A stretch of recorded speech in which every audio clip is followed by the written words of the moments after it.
Dear student, अस्सलाम वालेकुम। आज हम 9th क्लास केमिस्ट्री में पढ़ने जा रहे हैं जी वेपर प्रेशर। हम डिस्कस कर रहे थे लिक्विड की प्रॉपर्टीज़। लिक्विड की प्रॉपर्टीज़ में हमने एवापोरेशन को डिस्कस किया था। एवापोरेशन लिक्विड का गैस फेज में कन्वर्ट हो जाना।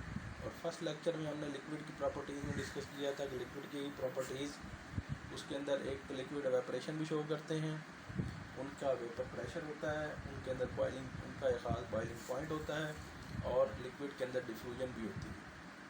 तो एवापोरेशन हमने डिस्कस कर लिया था। अभी हम वेपर प्रेशर को डिस्कस करने जा रहे हैं। तो एवापोरेशन उस वक्त लिक्विड के अंदर होती है जब हम लिक्विड को हीट करते हैं, टेम्परेचर जो है वो इंक्रीज़ होता है, उससे जो है वो लिक्विड गैस फेज में कन्वर्ट हो जाता है। अब जब लिक्विड गैस फेज में कन्वर्ट हो गया और उसके वेपर्स बन गए, अब वो वेपर्स लिक्विड की सरफेस के ऊपर,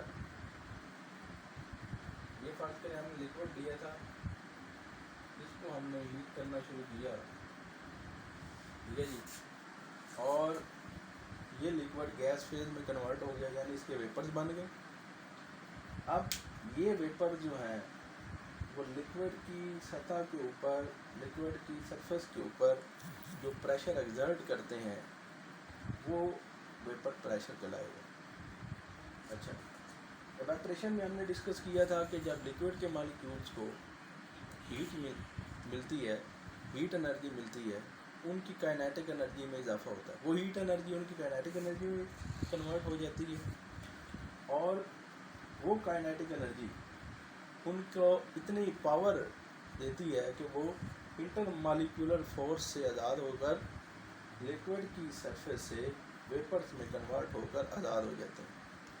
जब वो गैस फॉर्म में आ जाते हैं, वेपर फॉर्म में आ जाएंगे, उनके अंदर जो इंटरमॉलिक्यूलर फोर्स है वो ना होने के बराबर वो गैसीय फॉर्म में रैंडमली मूव करेंगे, फ्री मूव करेंगे, और उनकी जो मूवमेंट होगी, वो मोशन होगी, वो रैंडम मोशन होगी। अच्छा, अब जब ये वेपर्स में कन्वर्ट हो गए हैं, ये वेपर्स लिक्विड की जो सरफेस है उसके ऊपर मौजूद रहेंगे, और उस सरफेस के ऊपर को प्रेशर एक्सर्ट करेंगे, और यही प्रेशर जो है वो लिक्विड का वो वेपर प्रेशर कहलाएगा। अगर हम लिक्विड अपना वेपर प्रेशर के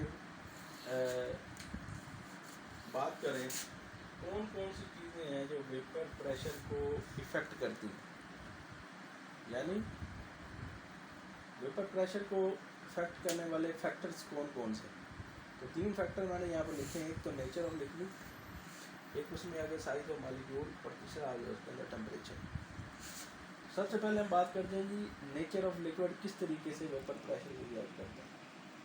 नेचर ऑफ लिक्विड के लिहाज से अगर हम बात करें तो नेचर 2 किस्म की लिक्विड की है।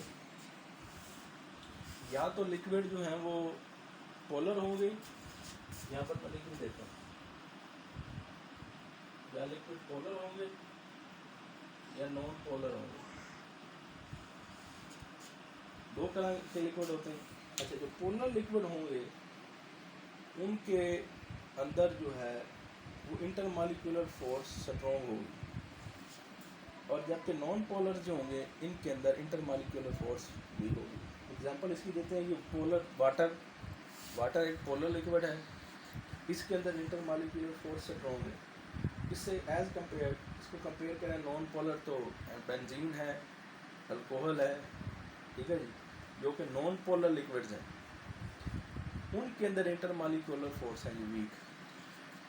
जब हम पोलर लिक्विड यानी वाटर को हीट करें, उसके अंदर से इंटरमॉलिक्यूलर फोर्स स्ट्रॉन्ग होने की वजह से वेपर्स कम बनेंगे एज कंपेयर टू अल्कोहल या बेंजीन। जब वाटर के वेपर्स कम बनेंगे तो उसका वेपर प्रेशर भी कम होगा, जबकि नॉन पोलर जिनमें इंटरमॉलिक्यूलर फोर्सेस वीक हैं उनके वेपर ज़्यादा बनेंगे, और वेपर ज़्यादा बनने के से उनका वेपर प्रेशर भी ज़्यादा होगा।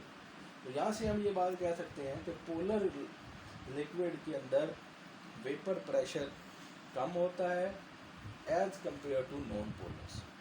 नॉन पोलर के वेपर प्रेशर ज़्यादा होगा, पोलर का वेपर प्रेशर कम होगा, क्योंकि उसके वेपर नॉन पोलर के ज़्यादा बनेंगे, पोलर के कम बनेंगे। क्यों कम बनेंगे? नॉन पोलर के क्योंकि इंटरमॉलिक्यूलर फोर्सेस वीक हैं, पोलर के कम इस वजह से बनेंगे कि इंटरमॉलिक्यूलर फोर्सेस स्ट्रॉन्ग हैं। अच्छा, एक तो ये बात है जो वेपर प्रेशर को इफेक्ट करती है, लिक्विड की नेचर किस तरह की। दूसरा, लिक्विड के साइज ऑफ मॉलिक्यूल क्या है, साइज ऑफ मॉलिक्यूल भी वेपर प्रेशर को इफेक्ट करता है। कुछ लिक्विड ऐसे हैं जिनका मॉलिक्यूलर साइज स्मॉल है, कुछ लिक्विड ऐसे हैं जिनका मॉलिक्यूलर साइज लार्ज है। जैसा कि हम यहाँ बात करें C14H10, ये एक नॉन पोलर लिक्विड है। और अगर हम याद करें C10H22, ये दोनों, इसका मॉलिक्यूलर साइज स्मॉल है, इसका मॉलिक्यूलर साइज लार्ज है, क्योंकि मॉलिक्यूलर मास ज़्यादा है। अब जो जिसका मॉलिक्यूलर साइज और मॉलिक्यूल स्मॉल है उसके वेपर ज़्यादा बनेंगे, जिसके मॉलिक्यूलर साइज लार्ज है उसके वेपर्स कम बनेंगे। तो यहीं से हम ये कंक्लूजन निकाल सकते हैं कि स्मॉल साइज मॉलिक्यूल के वेपर ज़्यादा बनेंगे, लार्ज साइज के मॉलिक्यूल्स के वेपर जो है वो कम बनेंगे। तो इसका मतलब जो स्मॉल साइज वाले मॉलिक्यूल्स हैं, वो लिक्विड जो है जिसका मॉलिक्यूलर साइज स्मॉल है, उनके अंदर वेपर प्रेशर ज़्यादा होगा, और लार्ज साइज लिक्विड जो है जिनके अंदर मॉलिक्यूलर साइज लार्ज है, उनका वेपर प्रेशर कम होगा, क्योंकि वेपर्स कम बने। अच्छा, तीसरी चीज़ जो वेपर प्रेशर को इफेक्ट करती है वो है टेम्परेचर। टेम्परेचर के बढ़ने से भी जो है वो हमें डेफिनेटली टेम्परेचर बढ़ेगा, एवेपोरेशन ज़्यादा होगी और वेपर प्रेशर भी ज़्यादा होगा।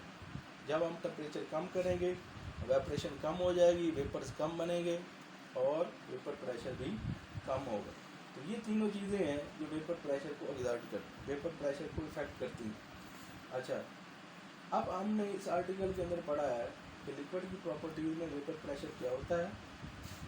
उसकी डेफिनेशन हमने पढ़ी, pressure exerted by the vapour of the liquid with the equilibrium at constant temperature. एक कांस्टेंट टेम्परेचर के ऊपर लिक्विड के जो वेपर्स हैं उसकी सरफेस के ऊपर जो प्रेशर एक्सर्ट कर रहे हैं वो उसका वेपर प्रेशर कहलाएगा।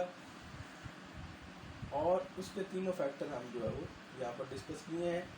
ये एक कंप्लीट लॉन्ग बनता है